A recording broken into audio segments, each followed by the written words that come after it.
Sudirma Pamaksum, Assalamualaikum. Balik lagi bersama gua, Felix, selaku host di channel Cerita Alam.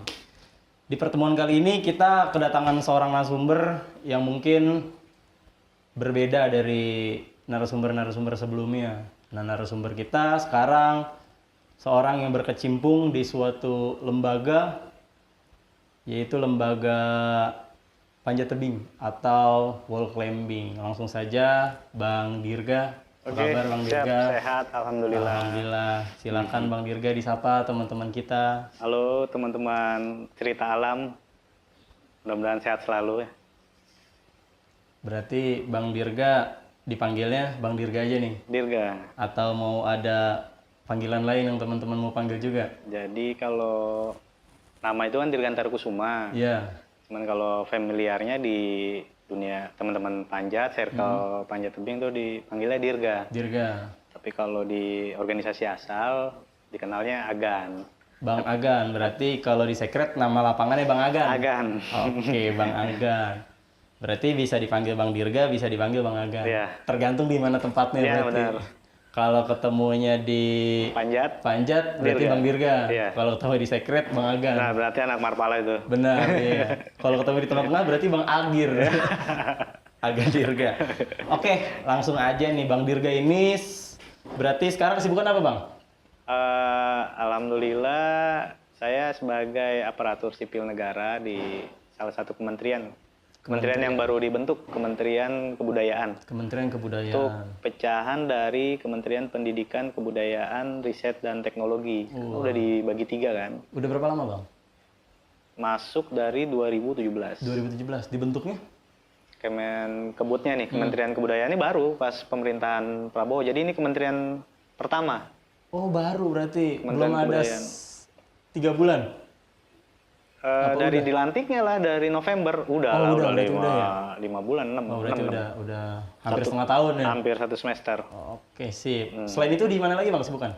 Kesibukannya ngurus panjat tebing di Federasi Panjat Tebing Indonesia Jakarta Pusat, FPTI Pusat. FPTI Jakarta Pusat, itu sebagai ketua umum. Wah, iya. Berarti Bang Dirga ini di sisi lain seorang aparatur sipil, berarti seorang ketua umum juga ya, Bang? Ya, Di salah satu Federasi Panjat Tebing Indonesia Jakarta ya, Pusat. organisasi Federasi Panjat Tebing. Oke, berarti Bang Dirga ini udah banyak berkecimpung di dunia tebing-tebingan ya. Ya, alhamdulillah lah. Udah sering nemplok-nemplok di tembok-tembok wall climbing.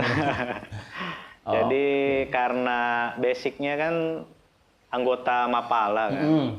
Dulu waktu kuliah pernah menjabat sebagai ketua umum. Pernah jadi ketum juga. Ketua umum Marpala 2012 sampai 2 periode, jadi sampai 2014. Sampai 14. 14. Nah, pas menjabat ketum tuh diminta senior, mungkin tadi kita udah obrolin, ada Bang Wahyu Sudrajat atau dikenal Bang Ciwai. Dia nyalon ketua EPTI di 2014 Jakarta Pusat. Nah, karena sebagai adik ya, kita kawal segala macam, di kader ya, dibina. Alhamdulillah beliau terpilih sebagai ketua EPTI Jakarta Pusat. Saya diminta jadi ketua hariannya. Jadi ngerangkep tuh.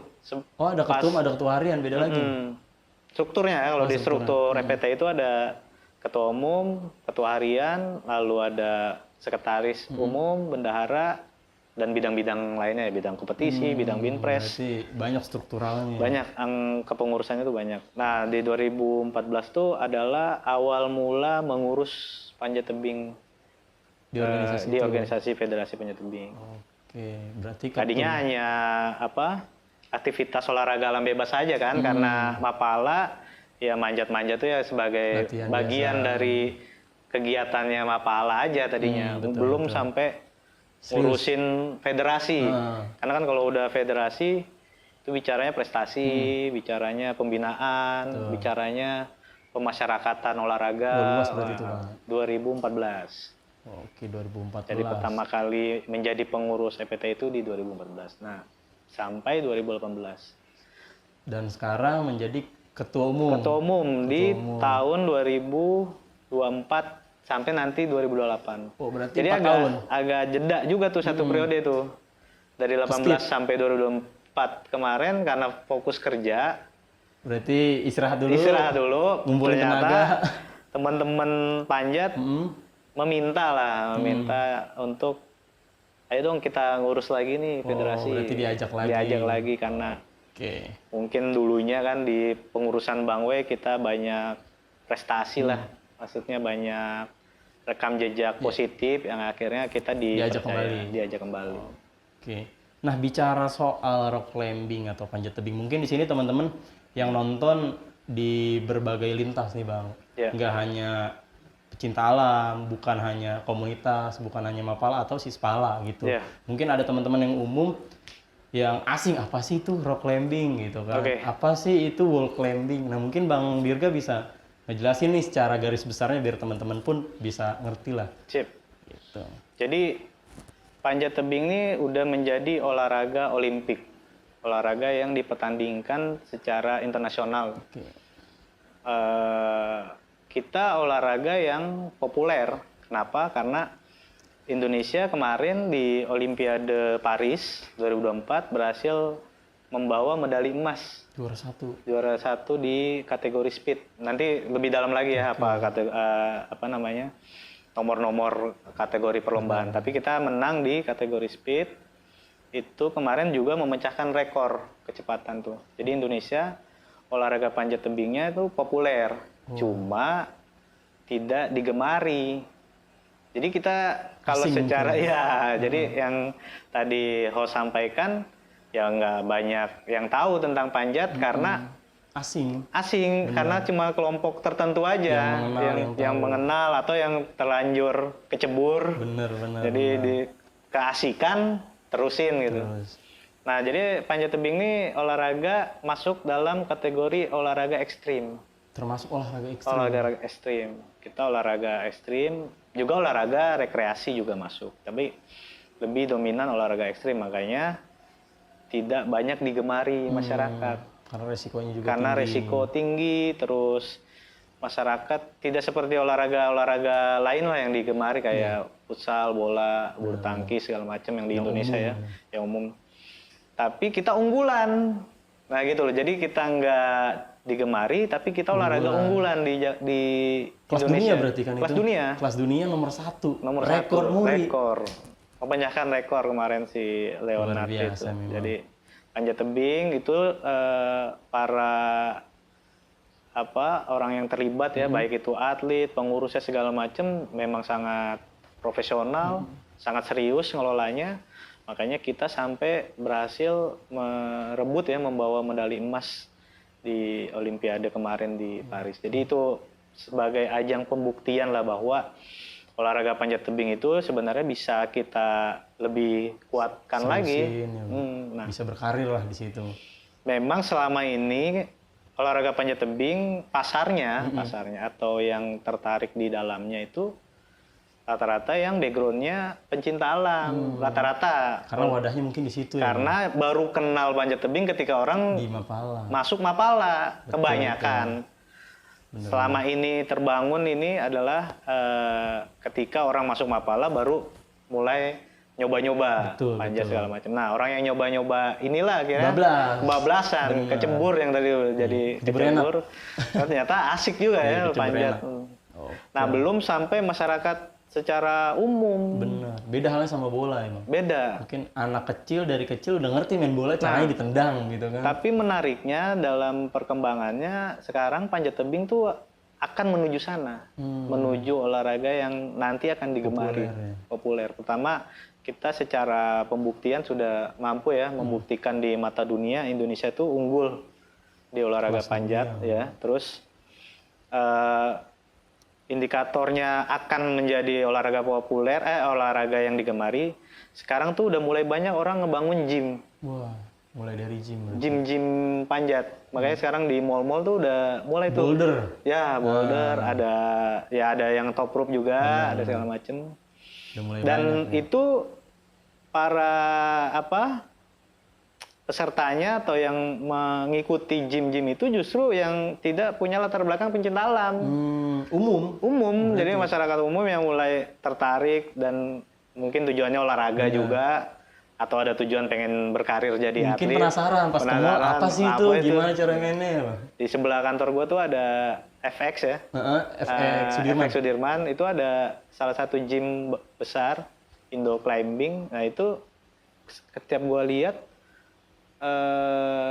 anggota atau membernya itu rata-rata ya orang pekerja, orang umum, orang atau mungkin kelas atas malah di situ. mungkin ya. Jadi kayaknya ke depan ini olahraga akan digemari. Benar. Akan digemari dan mungkin akan menjadi olahraga yang populer, olahraga yang nggak perlu masuk Mapala bisa ikut berkecimpung di panjat. Ya, tinggal itulah. Gimana cara wadahnya berarti. Tinggal bagaimana federasinya, organisasi yang mengurus ini serius untuk melakukan upaya pembinaannya, terus pemasyarakatannya, mensosialisasikannya bahwa panjat tebing ini cocok loh buat masyarakat Indonesia. Benar. Ini olahraga yang enggak eksklusif, ini olahraga yang inklusif. Benar. Siap. Oke. Sebelum kita lanjut, kayaknya kita ada yang mau dibikin dulu nih Bang. Ngopi boleh ngopi? Siap. Airnya kayaknya udah mateng nih airnya Bang. Seduhin dulu Bang ya. Cakep. Kita ngopi dulu. Panas guys. Coba dibantu ya. Ternyata panas pemirsa. Aduh. Waduh, belum sanggup ini. Oh jadi ini disajikan ya kita. Disajikan langsung Bang. Biar Live. lebih santai ya. Benar. Karena kan ceritanya alam. Jadi seperti di alam. Ya. Kita masak. Ya termasuk kita mempublikasikan budaya ngopi lah ya. Bener. Nih Bang kopinya. Oke, Kalau thank you. saya nggak ngopi Bang, nyusu. Oh. Nyusu. Sip. Silakan dinikmati Bang. Siap, thank you nih. Awas panas. Kopinya. Cobain ya. Iya, siap.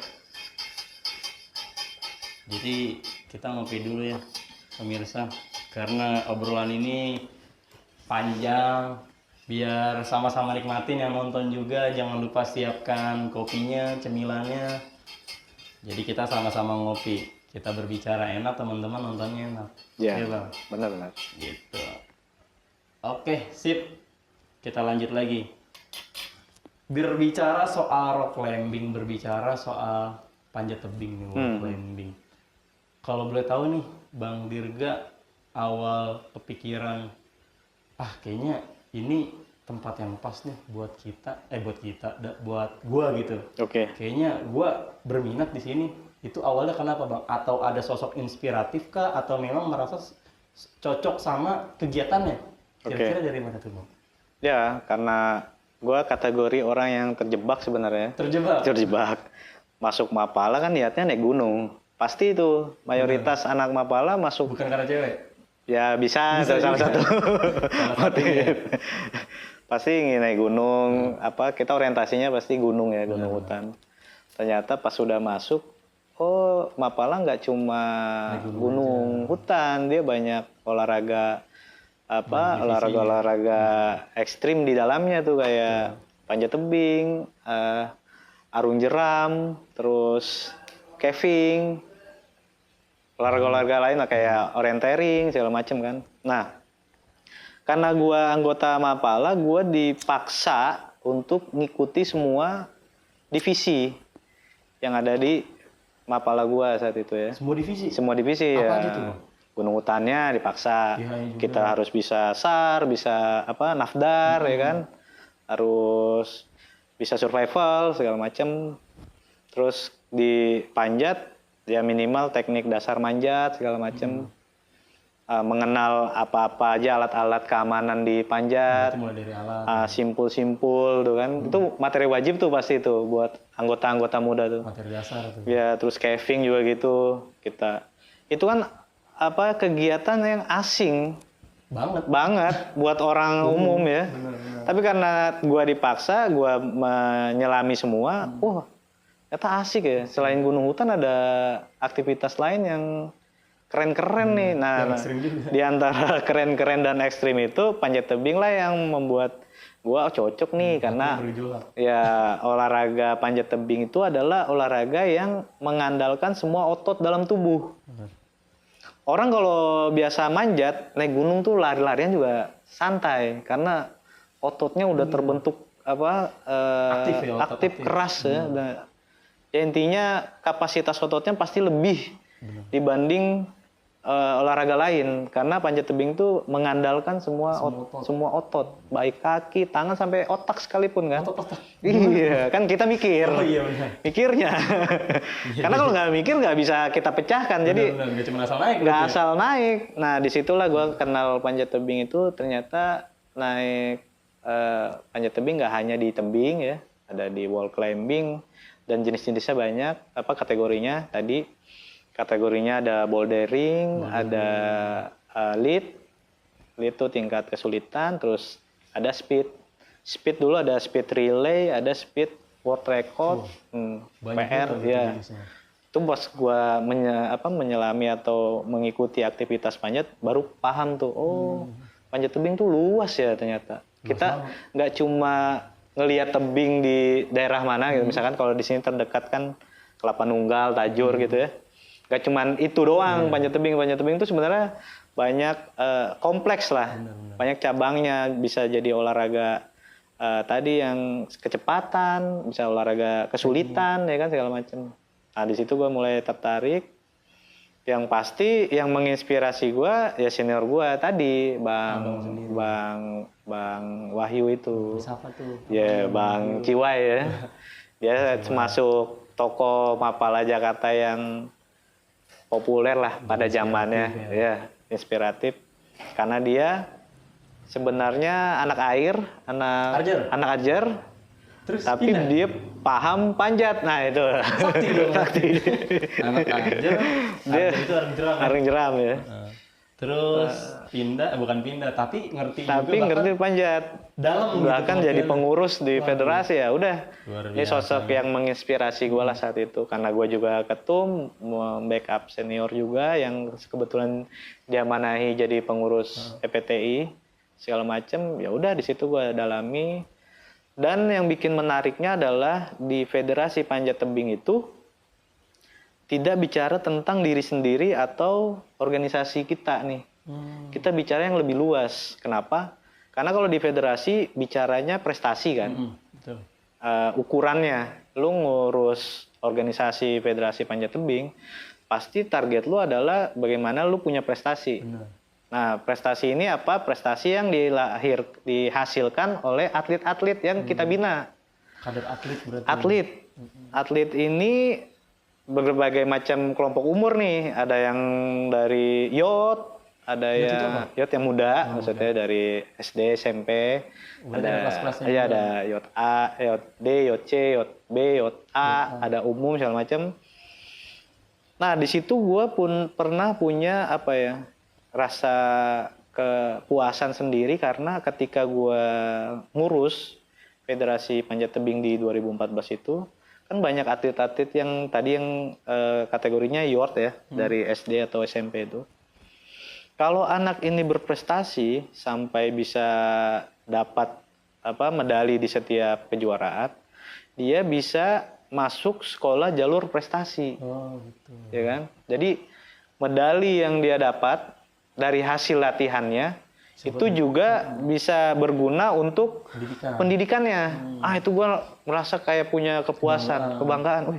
Gue nggak ngurus gue pribadi, gue nggak ngurus organisasi federasi, atau gue nggak cuman bawa kepala gue, tapi gue ini nolongin orang yang si atlet tersebut yang keluarganya juga punya harapan anak gue bisa bersekolah dengan jalur prestasi. Jadi anak SD yang pengen masuk sekolah unggulan di Jakarta saat itu ya, cukup bawa prestasinya, misalkan apa yang dia pernah capai di panjat tebing, itu ada jalur khusus. Itu bangganya gimana ya orang tuanya? Iya, orang tuanya. Pasti makasih banget. Nah, itulah. Ternyata bermanfaat ya ngurus federasi ini. Selain gue tadi ya, kepuasan pribadi, ternyata bisa jadi bermanfaat buat masyarakat. Ladang amal juga berarti. Nah, itu bisa jadi ladang amal kalau ternyata anak-anak ini nantinya jadi orang yang berguna ya, orang yang sukses, minimal buat keluarga atau lingkungannya. Pasti kenal juga nanti pengurusnya ini. Nah, ini, itu. gitu. Pas udah gede, wah ketemu. Nah, itulah yang membuat gue semakin tertarik ngurus federasi saat itu 2014-2018. Nah, di saat itu juga federasi yang gue urus di tingkat Jakarta Pusat menjadi kota yang pernah menyabet juara umum di DKI. Jadi gue di DKI. Iya kan, kalau kota memperebutkan tingkat yang di provinsi kan, Kejurprov, Porprov segala macam.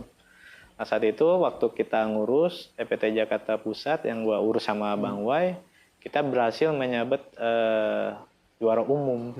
Juara umum. Jadi atlet-atlet banyak dari Jakarta Pusat saat itu. Luar biasa.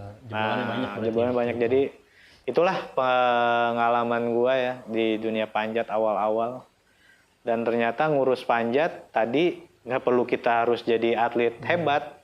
Kita manajerial aja itu udah cukup membantu. Basicnya di situ. Ya di situ ya. Jadi kalau buat teman-teman Mapala nih nggak usah minder karena nggak manjat terus nggak mau berkecimpung di dunia panjat. Ada ruang lain gitu. Lu bisa jadi pengurusnya, lu bisa jadi tim teknis. Kan di panjat kan nggak cuma atlet, komponen ya kan. Luas ya? Luas, dia bisa juri, bisa route setter, bisa pembuat jalur. Lalu ngurus kompetisi bisa. Supporter bisa biar ramah ya kan. Jadi nah, itulah IO ya itu ya. Jadi kita ngelola IO-nya bisa, event-eventnya segala macam. Banyak ini berarti. Banyak. Ya? Jadi sebenarnya Federasi Panjat Tebing ya khususnya di cabur ini, makanya tadi gue bilang di awal, ke depan pasti akan menjadi olahraga yang diminati dan digemari pasti. Karena iklimnya, ekosistemnya udah kebentuk. Udah kuat lah. Sebenarnya tinggal bagaimana para pengurus, pemerintah, stakeholder segala macam, ayo sama-sama kita sama-sama kita pikirkan nih, nyusun strategi apa segala macam. Kita buat EPT itu sekelas olahraga unggulan kayak badminton misalkan. Kita buat seperti itu juga, atau kayak bola misalkan. Euforianya sebesar itu minimal gitu. Sama lah, kalau nggak bisa lebih besar dari cabur-cabur minimal setara lah gitu. Masuk dalam klub. Asik tuh. Ya itu kan jadinya gimana ya, karena tadi panjat tebing secara fisik itu melatih semua otot, bahkan sampai otak karena kita dituntut bagaimana berpikir memecahkan masalah. Jadi panjat tebing kalau yang kita lihat kan cuma manjat-manjat gitu aja. Justru kalau yang menjalankan tuh si atlet melaksanakan mengikuti kompetisi itu, susah. Dia harus mikir. Nih gue harus gerakannya apa biar gue bisa mecahin gaya apa. Jadi nggak cuma bola yang harus berpikir keras buat ngatur siasat strategi, panjat tebing pun harus berpikir. Makanya stepnya tuh ada orienteering dulu kan. Sebelum dia turun lomba, dia harus orienteering tuh 6 menit dikasih waktu. Nyusun strategi. Kapan energi gua dibuang, kapan energi gua full, segala macam. Napasnya juga. Nah, semuanya. Aduh. Ya itulah panjat tebing ya. Luar biasa. Terkait pemula nih. Untuk pemula kira-kira apa yang harus dilakukan untuk contoh gue nih pengen berkecimpung di dunia panjat tebing, apa yang harus gue lakukan di awal, Bang? Oke. Yang buat para pemula ya. Itu emang sering gue temui dan hampir pasti setiap orang yang belum pernah menyentuh ya panjat tebing itu, mencoba, pasti takut. Pasti. Karena tinggi dan nggak percaya sama alatnya. Jadi kalau biasanya nih kita temuin mungkin di mapal-mapal yang gitu, baru awal latihan, manjat 2-3 papan, dia udah stuck tuh, naik takut, turun takut, udah bengong aja dia. Biasanya udah gimana, takut kalau jatuh juga kaki patah ya kan, naik juga makin tinggi. Jadi solusinya adalah mulai dulu. Harus mulai, karena kalau lu nggak mulai lu nggak bakal nemu sensasinya. Nah mulainya dari mana tuh? Mulainya harus coba yang paling mudah. Makanya kan kalau di latihan-latihan tuh ada top roof namanya. Top proof.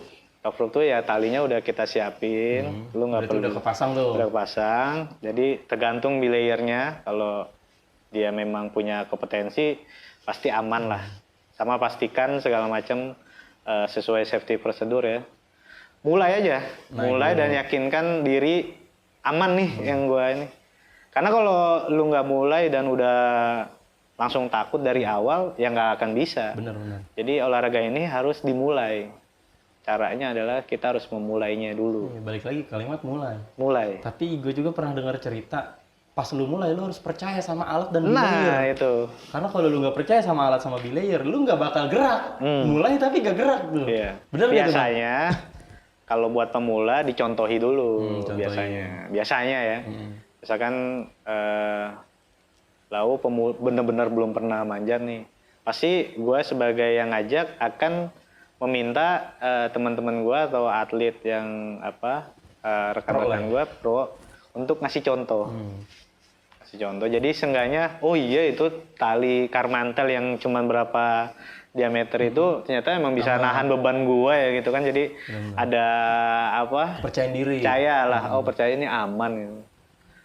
Ya lagi-lagi tetap harus ini ya sesuai SOP, Benar. nggak cuma sekedar nyontohin terus nggak sesuai SOP, Ya, sama aja dong, sama aja. Jadi harus meyakinkan orang juga. Jadi sebelum gue paksa lu naik, ya pasti gue nyuruh temen-temen gue yang bisa naik buat nyontohin. Berarti dicontohin, dia Dicontohin, mulai itu. dia mulai. Gitu, oke.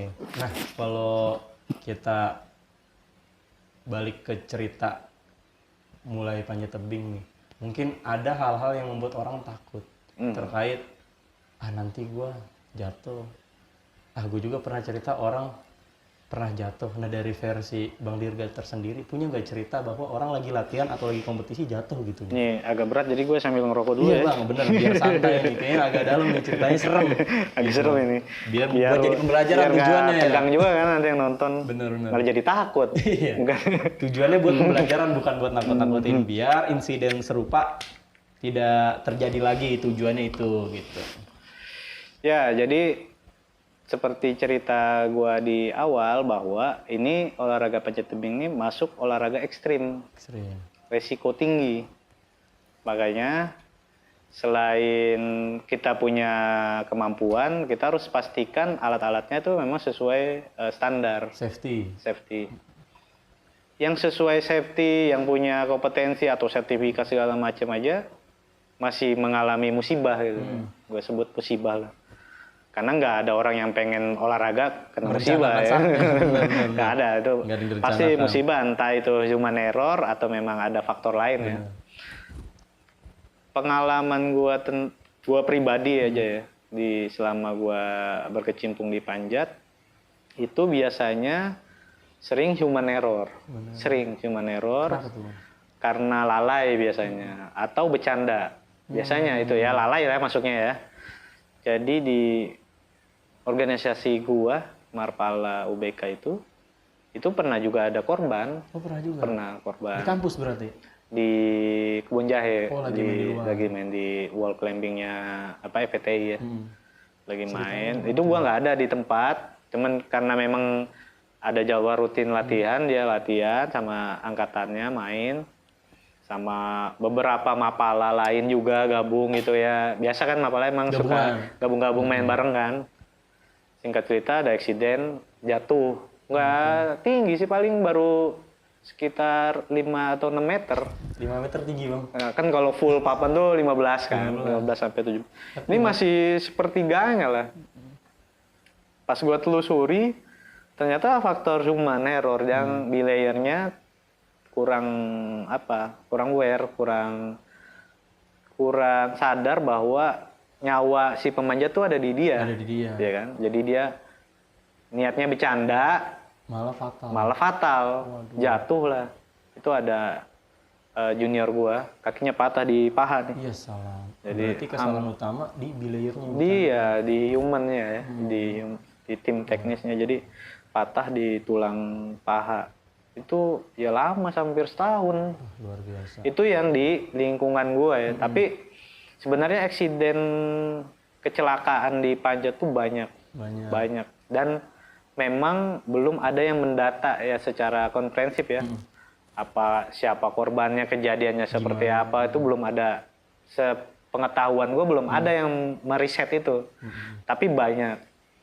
Karena awal berdirinya EPTI juga itu memakan korban di Bandung itu. Di Bandung? Iya, korban pertamanya itu justru lagi ekspedisi. Langsung di tebing? Langsung Atau di tebing kamar? alam. Jadi itu korban pertama ya, tahun 80-an kalau nggak salah. Korban dalam arti luka atau gimana? Meninggal di tempat. Meninggal dunia? Iya, ya tadi karena kita olahraga ekstrim, selain kita harus punya kemampuan manjat, kita harus memastikan alat-alatnya sesuai standar, dan tim teknisnya juga harus ini sesuai SOP ya. Harus siap lah semuanya. Harus siap. Jadi jangan pernah bercanda di olahraga ini. Kalau mohon maaf, misalkan cabur lain bercanda-canda, main-main ini. Main bola bercanda ya? Main bercanda masih, walaupun bisa meninggal juga. Bisa. Tapi kalau ini tingkat kematiannya, tingkat resikonya tinggi. Ya, Sampai kematian itu dekat? dekat. Ngeri juga. Resikonya tinggi, mendekati kematian, karena olahraga ketinggian kan. Jadi hati-hati banget lah. Makanya di federasi itu setiap pengadaan event segala macam, tim teknisnya harus yang tersertifikasi. Harus orang yang benar-benar berpengalaman, harus yang expert atau pro, karena menyangkut nyawa orang. Benar-benar. Atlet kan kalau udah terbiasa manjat, dia Biasa udah aja. percaya aja. Percaya alat, percaya tim teknis, percaya segala macam dah. Manjat aja. Nggak taunya yang Teknisnya. tim teknisnya Boncos. sambil ngobrol. Kalau ngikutin, di Prancis tuh kemarin ada yang jatuh. Lagi gitu latihan ya. Viral kok. Gua nggak tahu namanya siapa ya. Dari Atlet. negara Di Prancis. Bukan lagi latihan. Oh, lagi Di latihan. tempat latihannya.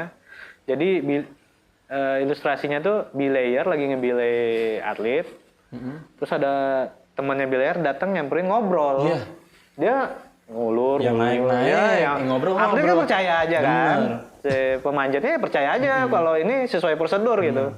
Sambil ngobrol-ngobrol, udah sampai selesai dia lompat. Wah. Kan emang atlet begitu. Los. Ya udah ternyata nggak siap. Jatuh. Kayaknya sih nggak meninggal, tapi kan itu fatal. Itu negara kita? Di Prancis itu. Pas di Prancis. Komunitas Prancis lah.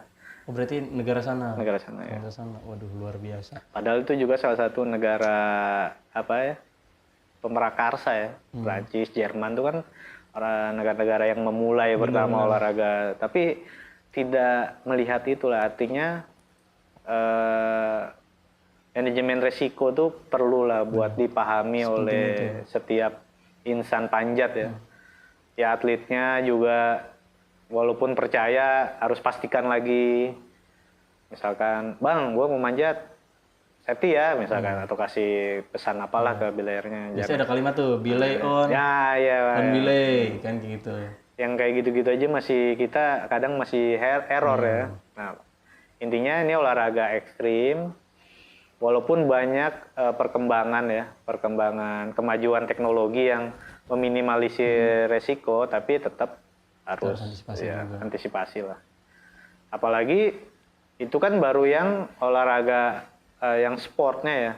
Ada yang ekspedisinya nih, yang tim ekspedisi kan kadang suka Lebih alam langsung tuh. Lebih alam dan suka menantang lah, cari jalur-jalur sulit karena tujuannya ke situ dia pengen pengen mau mecahin rekor, pengen apa segala macam kan. Ya, itu yang juga lebih bahaya juga tuh, fatal. Ya, itulah di dunia panjat ya. Safety prosedur tuh yang pertama harusnya. Poin utamanya di situ. Nah, teman-teman mungkin dari tadi bingung nih, kita ngomong-ngomong belay itu apa gitu kan sebenarnya. Jadi biar dijelasin nih Bang Agan. Sebenarnya belay itu yang sangat berpengaruh sama keselamatan si atlet. Betul. Gitu. Nah, belay itu apa gitu? Belay itu orang yang bertugas untuk memastikan pemanjat bisa manjat secara safety lah. Dia menjaga. Kalau di rumus di teori fisika tuh dia titik tumpu ya. Angkor Bawah berarti. Angkor hidup. Jadi dia yang dipercaya untuk memastikan tidak akan terjadi kecelakaan. Jadi dia angkor hidup, dia yang harus paham, dia yang tahu ini kapan atlet nggak sanggup, kapan atlet Lanjut, kapan atlet lanjut, stop. kapan atlet. Nah dia yang harus punya itu, makanya titik resiko ada di dia, tinggi. Selain alat ya, Iya. alat ya harus sesuai. Kalau talinya udah friksi, terus lu nekat itu juga, Ya, itu salah. walaupun di layernya Hebat, sertifikasi sakti. internasional gitu. Kalau bahasa kamunya bedel. Iya. Putus. Karena mentalnya ternyata atau tali panjatnya udah friksi, udah kelupas-kelupas, nah itu juga salah. Jadi ya semua komponen harus diperhatikan lah. Jadi Mulai dari papannya, Papannya, orang yang poinnya, naik, talinya, segala macam. bilayernya. walaupun kayak gitu. tadi teknologi kan sudah berkembang, ada yang namanya auto belay. Auto belay yang udah nggak Mesin perlu ya? nggak perlu angkor itu. Tapi kan juga tidak menutup kemungkinan itu error, Akan error, kan? benar. Ya, itu. Jadi kita harus pastikan sebelum dipakai itu memang berfungsi dengan baik. harus Jadi dicoba harus berarti. coba. Jadi selain teknologi juga semakin berkembang, bukan berarti kita jadi lalai ya, abai segala macam. Harus pastikan lah. Karena ini menyangkut nyawa, resiko tadi. Terkait resiko, berarti kan udah banyak resiko nih. Mungkin teman-teman nanti berpikir bahwa jangan sampai, males lah resikonya serem, kaki patah, nyawa melayang Wah, gitu. itu kalau yang kaki jatuh, yang kepala dulu. Wah, nah itu ada akibat karena ada sebabnya. Nah, terkait sebabnya tadi udah dijelasin nih sama Bang Dirga langsung. Betul. Berarti teman-teman harus memastikan safety-nya, berarti harus memastikan prosedur keselamatannya. Alatnya juga standar. Alatnya standar, kesiapan si atlet sama belayer yang tadi udah jelasin belayer itu apa, semua harus diperhatikan. Selagi kita mengikuti prosedur, kita serius tidak bercanda, alat aman, insya Allah ya bang. Insya Allah. Insya Allah. Ini olahraga yang menyenangkan. Menyenangkan Kalau gitu. sesuai- Urusan lain kuasa Tuhan. Iya. Iya. Kalau ada faktor lain tiba-tiba gempa kan tuh di Iya, luar turut langsung. force Iya, major itu ya, di benar, luar benar, kemampuan benar. kita ya. Nah itu yang harus teman-teman perhatikan Iya. semuanya. Nah bicara terkait wall climbing nih, kita kan sekarang di Jabodetabek. Ya. Ada nggak sih tempat-tempat yang mungkin bisa menjadi referensi nih buat teman-teman, mau itu pecinta alam, mau itu komunitas pecinta alam, Sispala, atau mungkin yang umum. Iya. Pengen coba, seru nih kayaknya denger ceritanya gitu. Gue pengen latihan deh di mana ya, tapi gue nggak punya alat atau mungkin gimana gitu. Betul. Gimana Bang Kian? Jadi kalau itu menyangkut sarana berarti ya. sarana prasarana. Sarana atau venue-nya Iya. ya, tempat kita olahraganya. Mm-mm. Kalau tenis meja kan ya mejanya segala macam ya. Kalau panjat tebing ya wall-nya atau medianya ya, media panjatnya.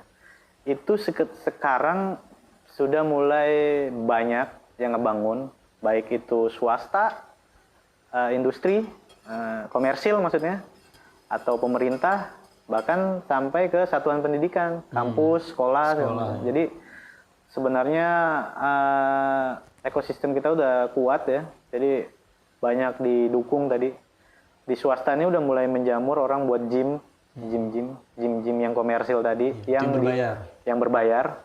Jadi targetnya bukan lagi Mapala atau Sispala atau KPA atau komunitas penyinta alam, tapi orang-orang yang memang pengen olahraga gitu. Kelas eksklusif. Nah, kelas yang eksklusif, dia udah mulai merambah ke para pasar yang di luar pasar kita ya. Jadi orang profesional manjat nggak pernah tahu-tahuan manjat, sekarang udah mulai bisa ngakses. Makanya tempat-tempat gym tuh sekarang justru di public space yang memang ramai, kayak di mall-mall tuh ada mall-mall. Salah satunya di mana? Salah satunya yang di sebelah kantor gue itu yang FX. FX Sudirman. Nah, terus di Menteng Uis ada nih. Menteng Uis. Itu climb on ya? Ya, climb on ya. Climb on. Punya Bang Bondan ya. Iya, teman gue juga yang jaga di situ, Bang. Nah, itu. Jadi banyak yang kayak gitu di setiap mall. Gua nggak hafal sih nama tempat gymnya segala macam, tapi intinya dunia komersil udah mulai melihat potensi ya. Potensi ini olahraga akan digemari. Nggak harus dia backgroundnya penyinta alam. Ya. Itu dari sektor yang komersil atau swasta. Nah, kalau yang di sektor pendidikan, hampir bisa dibilang setengahnya ya, setengah populasi Mapala itu hampir punya fasilitas ya, punya venue panjat, entah itu dia wall climbing atau yang boulder gitu. Jadi organisasi-organisasi ini udah mulai pingin punya sarana sendiri ya. Karena kan kalau punya sarana sendiri dia bisa berekspresi segala macam, bisa latihan sesuka dia. Tapi ya. tetap mementingkan keselamatan. Terus venue yang disediakan oleh pemerintah memang belum banyak, baru di beberapa tempat ya, khususnya di Jakarta. Jakarta tuh termasuk venue yang bagus ya. Jakpus di mana? Jakpus tuh di Kebon Jahe, gelanggang remaja Jakarta Pusat yang ada di Kebon Jahe, di dekat Gedung KONI.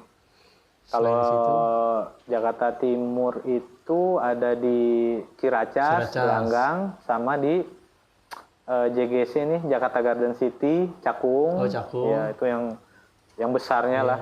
Terus kalau selatan tuh Velodrome ada di Velodrome? Belum. Oh, belum ada ya? Selatan, kayaknya akan ada itu. Selatan di mana? Selatan tuh di Paspes ya. Gelanggang Sumantri itu. Oh, Brojo Sumantri. Brojo Sumantri. Di beberapa gor ada kayak Bulungan segala macem. Kalau barat tuh setahu gua ada di Grogol, ada di Cendrawasih, ada daerah Cengkareng.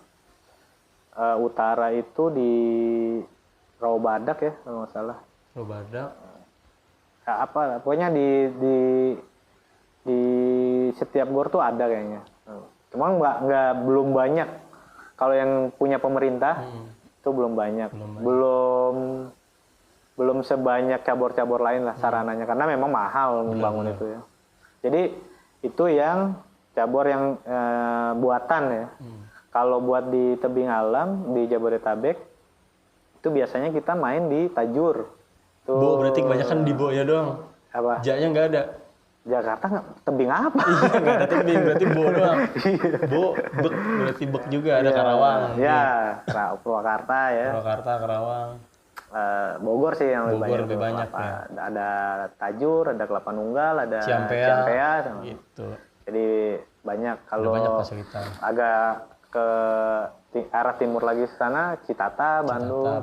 Tempat-tempat venue-venue latihan alamnya ya, tebing alamnya. Nah, terkait pemula di saat dia pengen mulai nih, udah tahu tempatnya gitu. Gimana cara latihannya? Alat nggak ada, terus nggak ada instruktur. Gimana nih gue mau mulai? Gue udah tahu tempatnya, udah ngeliatin golnya. Ya bersosialisasi aja sih. Berarti langsung ramah-tamah aja. Anak Panjat tuh karena backgroundnya rata-rata pencinta alam ya, walaupun mungkin sebenarnya sekarang nggak didominan, nggak 100% pencinta alam ya. Kan kalau pencinta alam persaudaraannya kuat ya. Bener, solid. Kita punya ikatan itu ya, punya ikatan komunitas di luar. Terikat sama kode etik pencinta alam itu loh. Ya. Jadi kita bersaudara, kita berkeluarga, bermain bersama ya segala macam, berlatih bersama. Jadi kalau lu punya ketertarikan di dunia panjat, sebenarnya tinggal datang ke venue-venue itu, ngobrol sama mereka-mereka yang lagi latihan, yang kebetulan latar belakangnya pencinta alam, pasti welcome. SKSD aja berarti. SKSD pasti welcome dan akan dibimbing. Udah pasti. Karena tadi olahraga panjat tebing ini kan belum digemari, populer tapi kan belum diminati dan digemari.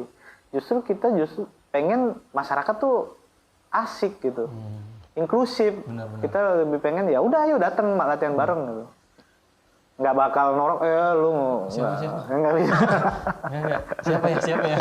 Nggak, pasti diajak-ajak aja. Pasti kalau lu punya ketertarikan manjat di awal-awal pasti difasilitasi. Sudah pasti. Atau mungkin teman-teman pengen gabung nih sama Bang Dirga. Ya boleh. Di VTI Pusat gimana boleh. tuh? Datang ke Gor Kebon Jahe. Gor Kebon Jahe itu ketemu siapa? Kita setiap hari ada di sana, pengurus, ada Oh, ada sekretariatnya? Ada tempat kumpul lah. Kalau dibilang sekretariat sekretariat langsung. Nggak layak juga dibilang sekretariat, tapi tempat kumpul yang semua bisa duduk bareng, bisa latihan bareng, bisa sharing gitu. Kalau diutamakan sih kalau yang domisilinya Jakarta Pusat, karena mungkin kalau punya bakat bisa diarahin jadi atlet. Untuk Jakarta Pusat? Iya, dia punya bakat, dia punya kemauan, dia punya keseriusan, apalagi punya ambisi. Atau mungkin pendatang tapi lagi di pusat bisa diarahkan Boleh juga latihan. Ntar dikirim relasi nih kalau domisilinya Mojokerto. Nah, boleh main kalau biar gitu kan pas lagi Jakarta pulang kota nih lebaran latihan bareng. Boleh lah. Gak apa-apa lah, berarti kita welcome untuk semuanya nih teman-teman. Nggak harus di Jakarta Pusat, dimanapun Di pasti. mana aja welcome. Kayaknya tipikal para komunitas panjat tuh emang asik sih. Asik.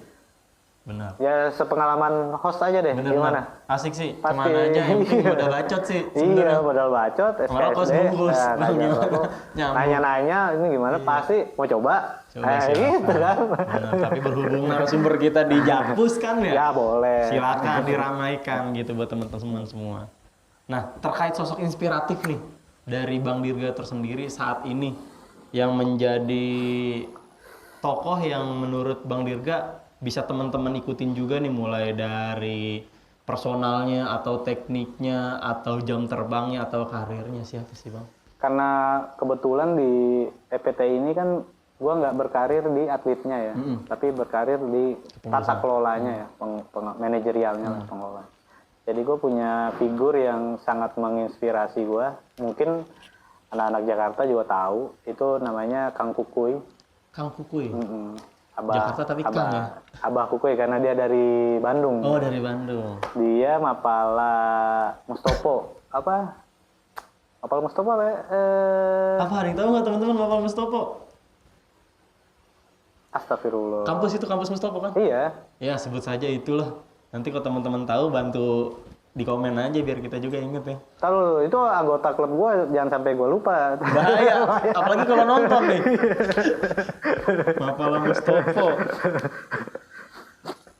Di Bandung kampus Mustopo. Kampus Mustopo yang di Senayan tuh, belakang kantor gua ada kampus kan. Deket Binus. Iya, sampingnya. Deket Sate Taichan tuh. Ya, ini deretan pom bensin. Iya, Nah itu. pas belokan. Kampus Mustopo ada mapalanya. Agrawitaka. Agrawitaka. Iya. Tuh, Beliau tuh akhirnya. salah satu pendiri Agrawitaka ya, yang gua tahu. Pendirinya beliau. Pendiri juga EPTI DKI. Luar biasa. biasa, jadi- Merinding tuh sampai. Nah, dia pernah jadi ketua umum pertama ya di DKI, terus jadi ketua umum lagi di 2015. Oh bisa begitu? Boleh kan, kayak gua keskip terus jadi pengurus Lanjut lagi, lagi, oh. boleh. Oh, bisa. Sepanjang dibutuhkan dan dipercaya ya. Siap, Sama siap. teman-teman komunitas, sama klub. Wah berarti masih dipercaya nih Bang Dirga ini. Kang Kuku itu orang yang dipercaya, mumpuni buat ngelola panjat. Di zaman dia, maksudnya di periode dia saat ketum, DKI itu menjadi juara umum PON. PON. Dari, kalau nggak salah dari 12 medali emas, kita nyabet 9. Dari 12-9 kita Iya, raup tuh. raup. Luar biasa. Kalau nggak salah ya, gue lupa Harus- detailnya. Intinya pas dia ketum, itu menginspirasi banget sih. Ya itu kerja tim sih sebenarnya, atletnya, pelatihnya, tim teknisnya segala macam. Tapi dia mampu membawa organisasi ini, federasi ini diperhitungkan lah. Jakarta tuh salah satu EPTI yang tidak bisa dianggap remeh gitu. Nah dia membawa EPTI itu ke ranah itu gitu, ke posisi itu. Dari 12-9 tuh. Makanya kan gokil, jadi gue sangat terinspirasi sama beliau ya. Yang terdekat ya Bang Ciwai ya, Terdekat. Yang terdekat. Tapi kalau yang tokoh di Jakartanya tuh Kang Kukuy. Kalau Bang Ciwai kan abang sendiri, Abang Mapala sendiri ya. ya. Agrawitaka itu. Agrawitaka luar Itu biasa sih. memang. Nah terkait tokoh inspiratif. Ini diminum Iya, nggak apa-apa minum ya? aja Bang, dihabisin gitu. Obrolan kita masih panjang, 13 jam lagi. Oh siap. Sampai ketemu takbir. Ya aduh. Jadi teman-teman kita sekarang lagi ada di bulan Ramadan, tapi posisinya lagi malam hari, makanya kita ngopi ngerokok nih. Iya iya. Jadi jangan sampai nanti teman-teman mikir, wah itu nggak puasa. Puasa, insya Allah puasa. Kalau masih iman Bener. belum goyah. Ya balik lagi ke rock climbing nih, berarti obrolan kita udah panjang banget ya Bang, mulai dari dasar, teknik, lokasi gitu kan, di mana aja, bahkan sampai ke kelas kaderisasi atlet gitu yang berprestasi. Nah mungkin gue pengen tahu nih, pengen dengar saran dari Bang Dirga nih, kata-kata yang mungkin jadi penyemangat buat teman-teman semua lini, semua kalangan. Ayo gitu, kita mulai lagi. Kita buktikan lagi bahwa Indonesia bisa terus membuktikan. Oke. Seperti itu. Jadi kita sudah di posisi terbaik ya saat ini, karena berhasil memecahkan rekor kalau orang yang punya orientasi prestasi minimal kan dijaga ya. Kalau bisa ditingkatkan. Betul. Nah, itu kita tidak bisa berpuas diri pasti ya. Dan tentu tidak mengandalkan atlet yang sudah ada. Kita harus terus melahirkan atlet-atlet baru karena di olahraga itu umur untuk berkompetisi itu dibatasi, bukan dibatasi sih. Karena kan kapasitas manusia, otot-otot manusia ya, kemampuan kan pasti menurun, cenderung menurun walaupun ada yang bertahan sampai umur-umur yang senior, tapi dia tetap menjaga tapi cenderung menurun. Jadi karena manusia itu cenderung menurun kapasitasnya, maka harus ada regenerasi. Nah, regenerasi ini tentu harus diciptakan, tidak datang sendiri, itu harus diciptakan. Makanya pembinaannya harus kuat. Kalau udah bicara pembinaan itu sangat kompleks tuh, itu udah bicara biaya, bicara kebijakan, bicara SDM, bicara sarprasnya segala macam. Nah ini semua tidak bisa tidak bisa cuman ngurus atlet doang, tapi harus semuanya. Pemerintahnya juga harus punya afirmasi ya, keberpihakan terhadap cabur-cabur unggulan. Karena percuma kita udah nyampe di top level, tiba-tiba pemerintah tutup mata nih, udah biarin aja dia. Minus atlet juga. Akhirnya pasti menurun. Benar. Harusnya disupport lagi dong. Supportnya apa? Dalam bentuk kebijakan. Kayak misalkan mewajibkan setiap stakeholder yang menangani urusan olahraga memperhatikan olahraga-olahraga unggulan. Apa tuh bentuk perhatiannya? Kayak pemberian bantuan, pendampingan, support, suplemen atau support sarprasnya ditingkatkan lagi. Karena kan berkembang ya. Olahraga ini kan terus berkembang, nggak stuck. Mungkin sekarang ini udah cukup bagus lah sarana venue kita, tapi ke depan mungkin akan ada perkembangan lagi tuh di olahraga ini kan. Jadi kita harus adaptif, terutama gue menekankan ke pemerintah sih, karena pemerintah nih kayaknya dia lebih memperhatikan yang masanya banyak kayaknya. Panjat tebing tuh kurang, jadi gak cuma panjat tebing sih, cabur-cabur lain yang enggak. Gengsi bergejolak juga ini kayaknya di kepancing nih ya. Kayaknya kalau cabur-cabur lain yang nggak punya masa kayaknya Ya, nanti lah. B aja ntar urus yang ini dulu. Jadi Nanti dulu lah. gue nggak mendiskreditkan olahraga yang punya masa banyak, nggak, itu bagus juga kita sebagai insan olahraga ya, justru emang harus disupport, tapi perhatiannya kalau bisa juga proporsional lah, nggak perlu sama tapi proporsional lah, sesuai kebutuhan, sesuai eskalasi yang dibutuhkan. Kayak dia butuh peningkatan sarpras ya dibantu kebijakan segala macam. Pemerintah sih yang kayaknya belum Melihat jelas mungkin. belum benar-benar serius ya. Kalau para pemangku si pemanjatnya atau SDM-nya tuh mereka orang-orang yang rata-rata ini mungkin ya di Indonesia ya, nggak cuma di Jakarta, yang berminat di panjat tuh ekonomi menengah ke bawah, kebanyakan mayoritas orang-orang yang tidak punya kekuatan ekonomi berlebih. Jadi justru itu harapan dia, kalau gue di olahraga ini bisa berprestasi, bisa mengangkat harkat martabat gue, keluarga gue, lingkungan gue. Nah, justru karena kita punya SDM yang punya motivasi kuat, kalau nggak didukung pemerintah kan nggak bisa maksimal, nggak optimal ya. Ini yang kayak gini harus diperhatiin. Di Jakarta aja tuh yang, ya maksudnya secara pertumbuhan ekonomi, kekuatan anggaran segala macam yang bagus aja, belum, gua sebagai pengurus belum merasakan kehadiran kehadiran pemerintah di cabur gua ini, cabur panjat. Gimana cabur-cabur lain tuh yang sifatnya yang nggak populer, nggak diminati, ya kan? Betul. Berkepikiran juga nih. Iya, ini panjat yang udah populer, walaupun belum banyak peminat sama ininya. Prestasi udah ada segala rekor. macam. Pembuktiannya kurang apa lagi ya kan? Benar.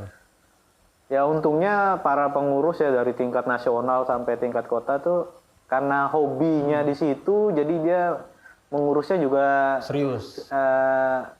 tidak pernah merasa rugi ya. Jadi kayak seneng aja. Betul. Walaupun dengan apa adanya ya, resort yang apa adanya. Bukan ada apanya. Bukan ada apanya. Nah itulah hebatnya panjat tuh. Makanya kayaknya emang kita orang-orang yang Terpilih. bukan terpilih. Ya bisa juga sih. Bisa juga terpilih. Orang-orang yang dikasih kepercayaan buat ngurus ini kayaknya ya jalanin aja deh. Siapa tahu nanti ke depan lain kan. Benar. Syukur-syukur kalau sampai masyarakat juga ikut menyuarakan, membantu dari segala macam. Channel ini mungkin Iya. gitu kan. Ayo dong Menambah pemerintah. masa gitu. Bantu tuh organisasi cabur unggulan kita tuh. Panjat tuh cabur unggulan jadi nih buat support teman-teman full. nih. Ayolah kita Karena sama-sama. nggak murah sarplasnya kan. Venue-venue-nya tuh nggak murah. Jadi kalau ngandelin atlet ya mohon maaf ekonominya menengah ke bawah. Mungkin ada yang mapan tuh mungkin ada, tapi kebanyakan menengah ke bawah. Terus kita mau mengandalkan mereka untuk jangankan untuk beli alat atau dia ongkos untuk ke venue Datang aja gerah ya. udah effortnya udah lebih banget gitu. Benar. Tuh kalau nggak pelatihnya yang hebat atau orang tuanya yang memang Maksain. support ya kan support sistemnya udah deh ayo manjat aja daripada kamu nongkrong atau cuma main game atau nanti kamu cuma tersesat jadi tawuran lah pengguna narkoba kenakalan remaja yang nggak perlu itu. Udah ayo deh kadang kan Ini ada wadah orang tua positif. diarahin ayo manjat gitu ayo deh olahraga Dikasih kegiatan yang positif. Benar. Karena hal yang paling kecil aja nih alat karabiner. wah 400.000 paling murah. Cek aja juga nanti teman-teman. Boleh cek lah di Indofest ntar bulan Juni. Tuh kan jadi ngomong Indofest pokoknya nanti ya ada paling Indofest. murah dengan merek tertentu ya yang mutunya mungkin kualitasnya nggak ini itu paling murah tuh 200 satu karabiner. Kita butuh berapa karabiner? Belum poin-poin. Aduh, Tali berapa juta tuh Bang? pokoknya sedih kalau itu dipaksa untuk atlet atau pengurus yang beli gitu. Itu Ini sedih. otak nih kepake di sini. Waduh, gokil tuh buat teman-teman yang semangat, yang udah jalurnya udah bener dipertahankan gitu kan. Oh ya, sekarang nih agak mulai gaung panjat tebing agak bagus karena public figure tuh udah mulai mau berkecimpung. Kayak ketua EPTI nasional itu anaknya presiden si Yeni Wahid, Gus Dur, anaknya almarhum Gus Dur. Dia sangat support lah kebijakannya, terus tata kelola organisasinya, supportnya. Dia bagus. Ketum yang menurut gua juga bisa jadi inspirasi perempuan ngurus ini. Oh perempuan. Perempuan, Bu Yeni Wahid. Terus pengurusnya mungkin teman-teman tahu itu Rocky Gerung. Bisa bayangin kan orang yang Siapa yang kenal dia? Siapa yang nggak kenal dia? Nggak ada no Rocky no party ya. Bener. Jadi dia kalau teman-teman ngikutin aktivitasnya Rocky kadang Bang Rocky Gerung itu kalau jadi narsum-narsum diskusi politik atau diskusi sosial atau diskusi apa, dia sering pakai baju EPTI itu. Sering. Kalau makanya kalau kita perhatiin ya, kadang Bang Rocky itu sering sambil pakai, ngejual. Iya, itu dia maksud gua public figure udah mulai mau ya. Artis-artis ada artis. Yang gua tahu itu anaknya Jokowi juga siapa? Kaisang, terus Giring, wamen gua di kantor tuh. Asik. Itu juga teman. Om Giring. Cuman belum kelihatan di permukaan sih bicara panjat tebingnya. Yang sangat kelihatan tuh Rocky. Karena dia sering mendampingi atlet-atlet kita kalau ikut kejuaraan internasional. Nah, itulah mudah-mudahan banyak public figure lain ya. Amin. Tokoh-tokoh nasional yang mau berkecimpung urun rembuk di sini bareng-bareng kita mikirin ini olahraga populer, gimana caranya kita masyarakatkan. Jadi kualitasnya minimal sama, kalau bagus-bagus meningkat prestasinya. Berarti penting juga public figure. Public figure penting. Iya, karena sepak bola kenapa ramai banyak public figure terlibat. Selain masanya banyak. Masanya banyak. Ntar kita bikin juga masanya banyak di bidang olahraga. Tapi ya di tahun ini nanti akan ada kejuaraan internasional ya di Bali tuh. Mungkin teman-teman masyarakat bisa nonton. Sebenarnya aksesnya bisa banyak sih di platform kayak YouTube apa tuh bisa Live tuh. live. Jadi nanti ada kejuaraan dunia, kita jadi alhamdulillah dipercaya jadi tuan rumah. Tuan rumah. Kapan? Sekitar bulan Juli atau tahun ini? Ya, gue kurang tahu jadwal pastinya ya, tapi tahun ini. Tahun ini lah pokoknya ditunggu aja nih semua teman-teman. Iya. Nonton aja, banyak kok di YouTube tuh perlombaan kompetisi panjat ya, yang internasional. Seru. Seru pasti. Mungkin karena kita belum mau memulai ngeliat aja, jadi kayaknya B aja. Bener-bener. Dari yang kategori speed, lead, maupun boulder itu seru. Karena kita ngeliat gimana dia bersusah payah ya, memecahkan tantangan-tantangan itu. Ya itu sih, karena kebetulan gue juga panjat, jadi gue juga sering mantau ya. Mudah-mudahan masyarakat juga ikut lah. Bener-bener. Ikut memantau perkembangan olahraga panjat Gue itu. juga punya rekor bang, seputar panjat tebing. Rekor yang gue ciptain sendiri. Apa tuh? Gue waktu itu pernah ngebelay 15 orang. Gantian tapi. Gila, itu sekuat tenaga. Karena teman-teman semua fokusnya pengen naik ya udah. Gue kan sebagai pengurus, adik-adik lagi rame. Itu butuh kelegowoan tuh. Padahal kita pengen manjat juga ya. Bener, gak ada yang mau gantian. Gila ya, akhirnya udahlah teman-teman semua kita taikin 15 orang. Gila, itu menjadi top skor itu. 15 orang gue belay. Berjiwa besar. Bener-bener luar biasa. Berotot langsung. Mudahannya makan begini. Getar. Oke lah, kita sudah sampai di penghujung pembicaraan. Ini udah banyak pembicaraannya. Ambil positifnya, jangan ambil negatifnya. Nah, kita ada sedikit merchandise nih dari Cerita Alam, Bang, yang mungkin bisa Bang Dirga bawa pulang. Nah, ini merchandise kita, Bang. Oh, siap. Wah, keren Baju banget ini. Cerita Alam. Ada tulisan subscribe. Jadi teman-teman yang udah baca, di-subscribe nih. Cari channelnya di YouTube Cerita Alam, di-subscribe. Ya. Like, komen, share sebanyak-banyaknya. Harus di-subscribe ya. Bener. Di komen mungkin ada kalimat-kalimat yang menjadi pertanyaan. Di komen semua di bawah, atau mungkin ada narasumber yang menjadi pengen teman-teman jadiin referensi gitu, di komen aja di bawah siapa next narasumber yang mungkin bisa kita undang. Oke, terima kasih dipakai, banyak Bang. Cerita Alam. Iya, nah sponsor kita, baju kita ini itu sponsor dari Bengkel Sablon. Nanti teman-teman bisa akses di bawah ini, semua bisa dibuat, tinggal dikomunikasikan aja. Kaos, topi, sweater, semuanya. Mulai dari souvenir, apapun itu. Jadi black and white nih kita nih. Woi. Pas bajunya bang? Pas, asik. Udah sama ya? Oh iya. Hitam putih ya. Mantap. Sebelum kita tutup, berhubung sekarang di bulan Ramadan, mau lebaran, kita mau mengucapkan minal aidin wal faidin. Mohon maaf lahir batin. Kami keluarga besar Cerita Alam mengucapkan maaf jika ada salah-salah kata atau mungkin menyinggung teman-teman, karena maksud dan tujuan kita hanya sebagai edukasi seperti itu. Sampai jumpa di channel selanjutnya. Bye.